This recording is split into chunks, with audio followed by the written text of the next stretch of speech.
दोस्तों, किसी समय की बात है। एक छोटे से राज्य में एक रानी रहती थी।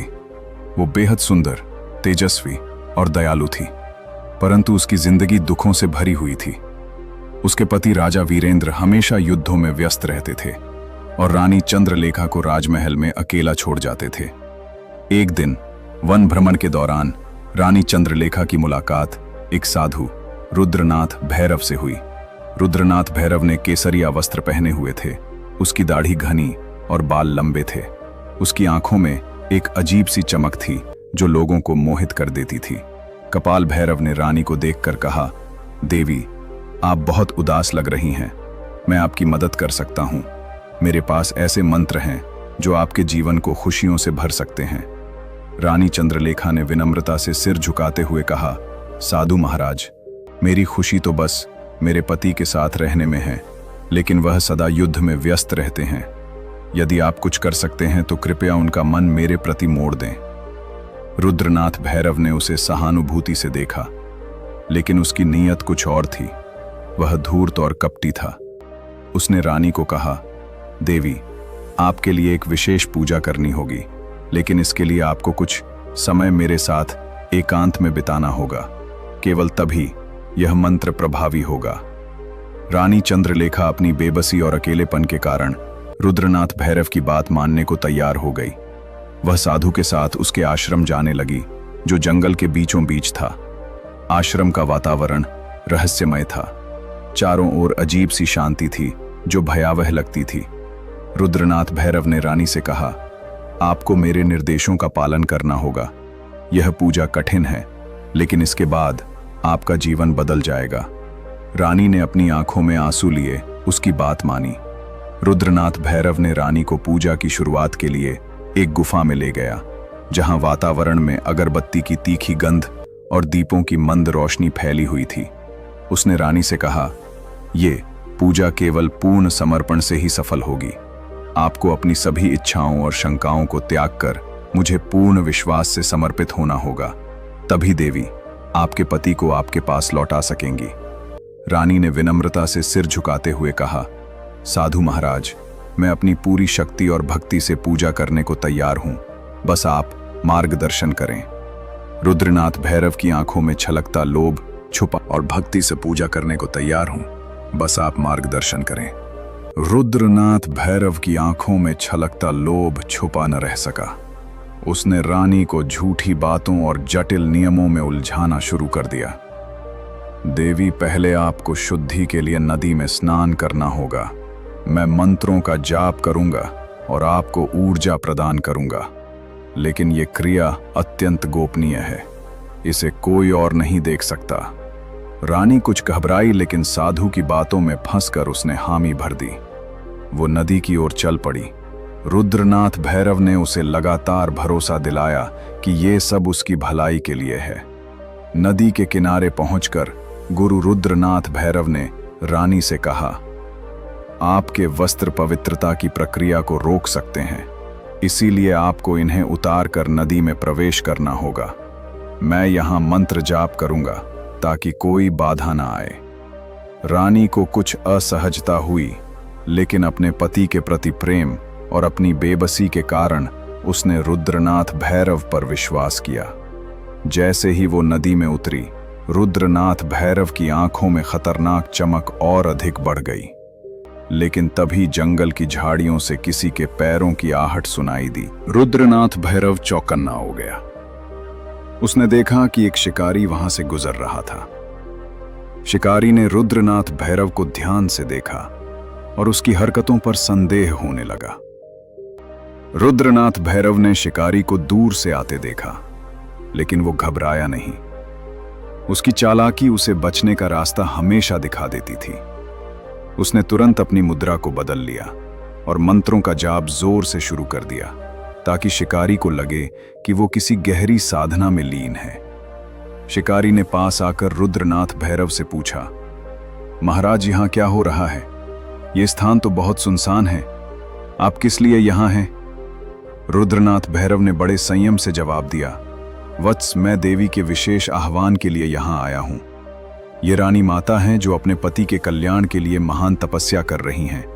तुम अपने रास्ते जाओ, क्योंकि इस पवित्र स्थान पर कोई बाहरी व्यक्ति बाधा नहीं डाल सकता। शिकारी ने रानी को देखा, जो नदी के पानी में खड़ी थी और दिखने में घबराई हुई लग रही थी। लेकिन रानी कुछ बोलने की स्थिति में नहीं थी, क्योंकि रुद्रनाथ भैरव ने पहले ही उसे समझा दिया था कि यदि उसने पूजा में बाधा डाली तो उसकी सारी मेहनत व्यर्थ हो जाएगी। शिकारी को थोड़ी शंका हुई, लेकिन रुद्रनाथ भैरव के आत्मविश्वास और उसके स्वरूप ने उसे शांत कर दिया। वो सिर झुकाकर वहां से चला गया। रुद्रनाथ भैरव अब अपने आप में और अधिक आश्वस्त हो गया। उसने रानी से कहा, देखा देवी मां स्वयं आपकी रक्षा कर रही हैं। अब आप बिना किसी भय के पूरी तरह से इस प्रक्रिया में लीन हो जाइए। बस कुछ ही समय में आपका कष्ट समाप्त हो जाएगा। रानी ने रुद्रनाथ भैरव की बात मान ली और उसकी आज्ञा का पालन करने लगी। रुद्रनाथ भैरव उसकी बेबसी का फायदा उठाने की योजना को और गहराई से बुनने लगा। उसने रानी को पूजा की और जटिल विधियां बतानी शुरू की, जिनका कोई मतलब नहीं था। जैसे जैसे समय बीतता गया, रानी का मन भीतर से बेचैन हो रहा था, लेकिन वो अपनी हालत को बदलने की ताकत नहीं जुटा पा रही थी। रुद्रनाथ भैरव ने अब पूरी तरह से सोच लिया था कि वो रानी को अपने जाल में पूरी तरह फंसा लेगा। रुद्रनाथ भैरव अब अपनी योजना को और गहराई से अंजाम देने के लिए तैयार था। उसने रानी से कहा, अब देवी मां को प्रसन्न करने के लिए अंतिम और सबसे कठिन चरण आरंभ होगा। आपको अपनी आत्मा और शरीर को पूरी तरह से त्यागना होगा। केवल तभी यह अनुष्ठान सफल होगा। ये साधना आपकी इच्छाओं को साकार कर देगी। रानी अब तक पूरी तरह से रुद्रनाथ भैरव की बातों में उलझ चुकी थी। उसकी आंखों में अपने पति के प्रति प्रेम और खोई हुई खुशी को पाने की उम्मीद थी। वो रुद्रनाथ भैरव के हर निर्देश को मानने के लिए तैयार हो गई। रुद्रनाथ भैरव ने रानी को गुफा के भीतर एक विशेष कक्ष में ले गया। वहां चारों ओर मध्यम रोशनी में अजीब से प्रतीक चिन्ह बने हुए थे। राजा को थोड़ा संदेह हुआ, लेकिन रानी के बार बार आग्रह करने पर वो मान गया। जैसे ही राजा और रानी आश्रम पहुंचे, रुद्रनाथ भैरव ने खुद को छिपाकर अपनी योजना को अंजाम देना शुरू कर दिया। उसने अपने शिष्यों से कहा कि वे राजा को ध्यान और पूजा में उलझा रखें, जबकि वो रानी से अकेले मिलने की कोशिश करेगा। रानी, जो आश्रम के शांत वातावरण से प्रभावित थी, अकेले में साधना करने के लिए एकांत कक्ष में चली गई। रुद्रनाथ भैरव ने यह मौका देखा और धीरे धीरे उसके कक्ष की ओर बढ़ा। उसने सोचा, इस बार मैं रानी को अपने वश में कर ही लूंगा। राजा को मेरी चालों का पता भी नहीं चलेगा। लेकिन तभी राजा को किसी सैनिक ने आकर बताया कि रुद्रनाथ भैरव वास्तव में जेल से भाग निकला है और ये सब उसी का जाल हो सकता है। राजा ने तुरंत अपनी तलवार उठाई और रानी की ओर दौड़ा। रुद्रनाथ भैरव धीरे धीरे रानी के एकांत कक्ष की ओर बढ़ा। उसने अपनी चालाकी से पहले ही उस कमरे के पास अपने शिष्यों को तैनात कर दिया था, ताकि कोई भी वहां आ न सके। रानी ध्यान की मुद्रा में बैठी थी, अपने जीवन के संघर्षों और पति के प्रति प्रेम को याद करते हुए। रुद्रनाथ भैरव ने कक्ष में प्रवेश किया और गहरी आवाज में बोला, देवी, आपकी भक्ति और तपस्या से मैं बहुत प्रभावित हूं। देवी मां ने मुझे आपके पास भेजा है ताकि मैं आपके जीवन को सुख शांति से भर दूं। रानी ने आंखें खोलकर देखा तो रुद्रनाथ भैरव को देखकर चौंक गई। वह असमंजस में थी। आप, मुझे तो लगा था कि आपको राजा ने दंड दिया है। आप यहां कैसे पहुंचे? रुद्रनाथ भैरव ने तुरंत अपनी चालाकी का सहारा लिया। उसने हाथ जोड़ते हुए कहा, देवी, राजा ने मुझे गलत समझा। मैंने कभी आपका बुरा नहीं चाहा। मैं तो आपकी और महाराज की भलाई के लिए कार्य कर रहा था।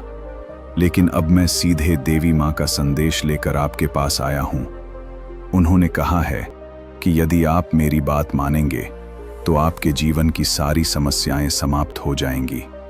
रानी अब भी शंकित थी, लेकिन रुद्रनाथ भैरव की बातों और उसकी रहस्यमय उपस्थिति ने उसे विचलित कर दिया।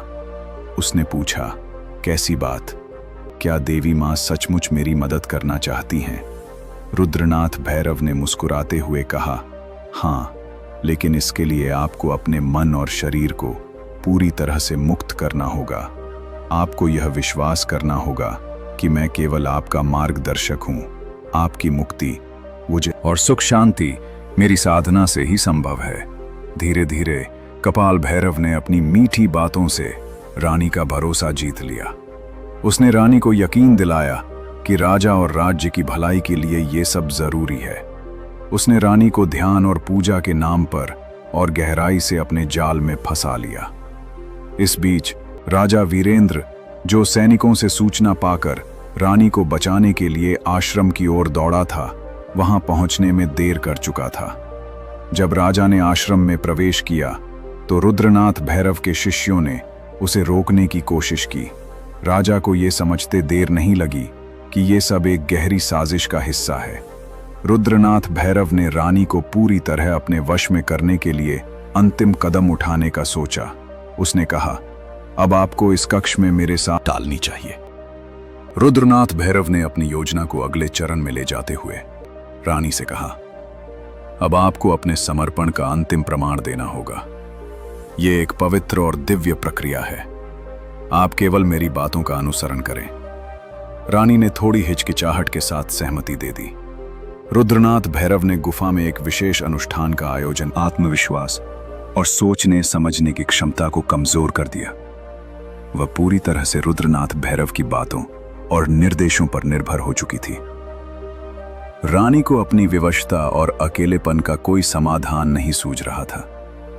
इस बीच राजा ने आश्रम के बाहर खड़े रुद्रनाथ भैरव के शिष्यों से रास्ता बनाने की कोशिश की, लेकिन वह गुफा तक पहुंचने में असमर्थ था। रुद्रनाथ भैरव के शिष्यों ने राजा को रोके रखने की पूरी कोशिश की। राजा की बेचैनी बढ़ रही थी। उसे अपने भीतर यह एहसास हो रहा था कि रानी किसी बड़े खतरे में है। गुफा के अंदर रुद्रनाथ भैरव ने रानी को और भी गहराई से अपने जाल में फंसाने के लिए कहा। देवी मां ने मुझे यह संदेश दिया है कि आप इस अनुष्ठान में पूरी तरह से मेरी सहायता करें, तभी आपका जीवन सुखमय होगा। यह अंतिम बलिदान आपके सारे दुखों को समाप्त कर देगा। रानी, जो अब पूरी तरह से रुद्रनाथ भैरव के नियंत्रण में थी, उसकी बातों पर भरोसा करने लगी। उसने सोचा कि यह सब उसकी भलाई के लिए ही हो रहा है। रुद्रनाथ भैरव की चाल और कपटी सोच ने उसे इस हद तक प्रभावित कर दिया कि वह अब अपने निर्णय लेने में भी असमर्थ हो गई। गुफा के अंदर अब स्थिति पूरी तरह से रुद्रनाथ भैरव के नियंत्रण में थी। उसने रानी से कहा, देवी मां आपके समर्पण से बहुत प्रसन्न है, लेकिन उनके आशीर्वाद को पूर्ण रूप से प्राप्त करने के लिए आपको यह अनुष्ठान मेरी देखरेख में पूरा करना होगा। आपकी तपस्या ने पहले ही देवी मां को प्रसन्न कर दिया है, बस अंतिम चरण शेष है।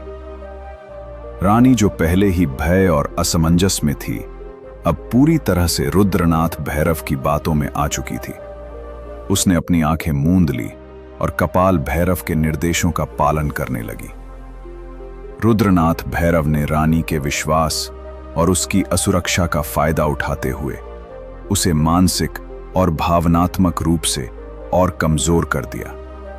बाहर राजा ने गुफा तक पहुंचने के लिए अपने सैनिकों को आदेश दिया कि वे रुद्रनाथ भैरव के शिष्यों को हटाएं, लेकिन रुद्रनाथ भैरव के शिष्य, जो पूरी तरह से उसके वश में थे, राजा को रोकने के लिए हर संभव प्रयास कर रहे थे। राजा की बेचैनी बढ़ रही थी। उसे अपने भीतर यह एहसास हो रहा था कि रानी किसी बड़े खतरे में है। रुद्रनाथ भैरव ने रानी को गहरी नींद जैसी अवस्था में डालने के लिए मंत्रों का प्रयोग किया। उसने उसे यह विश्वास दिलाया कि यह प्रक्रिया उसकी आत्मा को पवित्र और शुद्ध बनाएगी। रानी ने रुद्रनाथ भैरव की हर बात पर भरोसा करना शुरू कर दिया। रुद्रनाथ भैरव, जो अब पूरी तरह से अपनी योजना के अंतिम चरण में था, रानी के करीब जाने लगा। उसके मन में विजय की भावना थी। उसने सोचा, अब कोई भी मुझे नहीं रोक सकता। मैं राजा और रानी दोनों पर नियंत्रण कर लूंगा। ये राज्य भी जल्द ही मेरा होगा। उधर राजा ने गुफा तक पहुंचने का रास्ता बनाने में सफलता हासिल कर ली। उसने अपने सैनिकों के साथ गुफा के अंदर प्रवेश किया, लेकिन रुद्रनाथ भैरव ने पहले से ही अपने शिष्यों को तैनात कर रखा था, जिन्होंने राजा को कुछ देर के लिए रोक दिया। राजा ने अपनी तलवार निकाली और शिष्यों के साथ लड़ाई शुरू कर दी। गुफा के अंदर रुद्रनाथ भैरव ने रानी को पूरी तरह अपने नियंत्रण में लेने की कोशिश जारी रखी।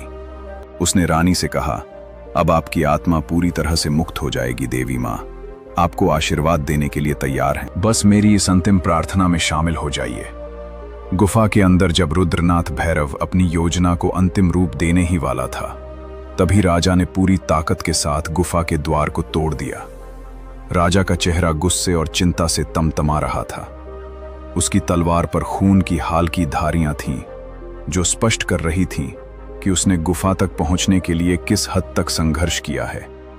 रुद्रनाथ भैरव, जो रानी को अपनी माया में बांधने में पूरी तरह मशगूल था, राजा को देखकर चौंक गया। उसके चेहरे का नकली आत्मविश्वास एक पल में गायब हो गया। राजा गरजते हुए बोला, मैंने तुझे पहले भी चेतावनी दी थी, लेकिन तेरी कुटिलता इतनी गहरी है कि तुझे कोई सुधार नहीं सकता। आज तुझे तेरे कर्मों का दंड मिलेगा रानी, जो अब तक रुद्रनाथ भैरव के जाल में फंसी हुई थी। राजा की आवाज सुनकर अपनी चेतना में लौट आई। उसने धीरे धीरे अपनी आंखें खोली और राजा को देखकर राहत की सांस ली। वो कांपते हुए राजा की ओर बढ़ी और बोली, महाराज, मैं आपकी प्रतीक्षा कर रही थी। ये रुद्रनाथ भैरव मुझे देवी मां के नाम पर धोखा दे रहा था। रुद्रनाथ भैरव ने राजा को रोकने की कोशिश की। वो जमीन पर गिरते हुए बोला, महाराज, आपने मुझे गलत समझा। मैं तो केवल आपकी रानी की भलाई के लिए अनुष्ठान कर रहा था। ये सब देवी मां की इच्छा थी। लेकिन राजा अब उसकी एक भी बात सुनने को तैयार नहीं था।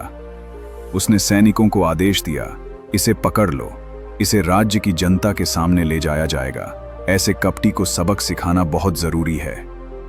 सैनिकों ने रुद्रनाथ भैरव को जंजीरों में जकड़ लिया। वो गिड़गिड़ाने लगा, मुझे माफ कर दीजिए महाराज, मुझसे गलती हो गई, मुझे एक और मौका दें। लेकिन राजा ने उसकी ओर देखकर कहा, जो दूसरों के विश्वास और असहायता का फायदा उठाता है, उसे क्षमा करना पाप है। राजा ने रुद्रनाथ भैरव को महल लाकर राज्य की जनता के सामने पेश किया। उसने जनता को रुद्रनाथ भैरव के पापों के बारे में बताया और यह भी कि कैसे उसने देवी मां के नाम पर लोगों को धोखा दिया। जनता ने रुद्रनाथ भैरव के लिए कड़ी सजा की मांग की। राजा ने घोषणा की, इस पाखंडी को राज्य के सबसे गहरे कारागार में डाल दिया जाएगा, जहां यह अपने कुकर्मों पर पछताएगा।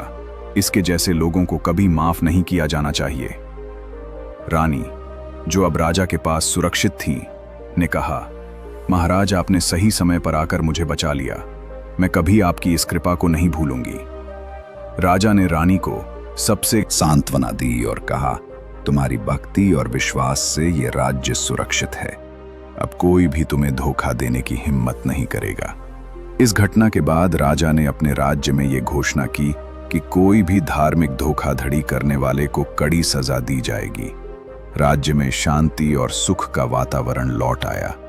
रुद्रनाथ भैरव को कारागार में डालने के बाद राजा वीरेंद्र और रानी चंद्रलेखा ने राज्य में शांति और न्याय स्थापित करने का संकल्प लिया। राजा ने राज्य में धार्मिक धोखाधड़ी और पाखंड के खिलाफ सख्त कानून बनाए। उन्होंने घोषणा की कि कोई भी व्यक्ति जो देवी देवताओं के नाम पर लोगों को धोखा देगा, उसे कठोर दंड दिया जाएगा। रानी चंद्रलेखा ने भी राज्य के कल्याण में महत्वपूर्ण भूमिका निभाई। उन्होंने महिलाओं के लिए शिक्षा और सशक्तिकरण के कार्यक्रम शुरू किए। उन्होंने उन महिलाओं की मदद की जो रुद्रनाथ भैरव जैसे धोखेबाजों का शिकार हुई थी। उन्होंने उन्हें न्याय दिलाने और उनके जीवन को पुनर्स्थापित करने में मदद की। राजा वीरेंद्र ने भी अपनी युद्ध नीति में बदलाव किया। उन्होंने युद्धों को कम करने और पड़ोसी राज्यों के साथ शांति स्थापित करने का प्रयास किया। उन्होंने राज्य की समृद्धि और विकास पर ध्यान केंद्रित किया। राज्य के लोगों ने राजा और रानी के प्रयासों की सराहना की और उन्हें अपना सच्चा नेता माना। कुछ समय बाद रुद्रनाथ भैरव के कारागार में होने की खबर दूर दूर तक फैल गई। लोग उसके छल और दुष्टता के बारे में सुनकर क्रोधित थे। उन्होंने मांग की कि उसे सार्वजनिक रूप से दंडित किया जाए ताकि कोई और ऐसा करने की हिम्मत ना करे। राजा वीरेंद्र ने लोगों की भावनाओं का सम्मान किया और रुद्रनाथ भैरव को राज्य के मुख्य चौराहे पर लाया गया। वहां रुद्रनाथ भैरव को अपने किए पर पछतावा, उसने लोगों से माफी मांगी और अपने पापों को स्वीकार किया। उसने कहा कि वो लालच और अहंकार के कारण अंधा हो गया था और उसने रानी और राज्य के लोगों को धोखा दिया था। राजा वीरेंद्र ने रुद्रनाथ भैरव को माफ कर दिया, लेकिन उसे ये भी समझाया कि उसके कार्यों का परिणाम उसके लिए सबक होना चाहिए। राजा ने उसे राज्य से निष्कासित कर दिया और उसे एक दूरस्थ मठ में रहने का आदेश दिया, जहां वो अपने शेष जीवन को पश्चाताप धार्मिक जीवन बिताया। राजा वीरेंद्र और रानी चंद्रलेखा ने अपने राज्य में शांति और समृद्धि का युग स्थापित किया। उन्होंने लोगों को सिखाया कि सच्चा धर्म प्रेम, दया और ईमानदारी में निहित है, ना कि अंधविश्वास और छल में। राज्य के लोग खुश और समृद्ध थे और उन्होंने अपने राजा और रानी को हमेशा याद रखा। इस घटना के बाद राज्य में धार्मिक पाखंड और धोखेबाजी का कोई स्थान नहीं रहा। लोगों ने सीखा कि सच्चे संत और गुरु वे होते हैं जो प्रेम, दया और ज्ञान का प्रचार करते हैं। दोस्तों, ये कहानी अगर आप सबको अच्छी लगी हो तो ऐसे ही और वीडियो पाने के लिए इस चैनल को लाइक, सब्सक्राइब करना न भूलें।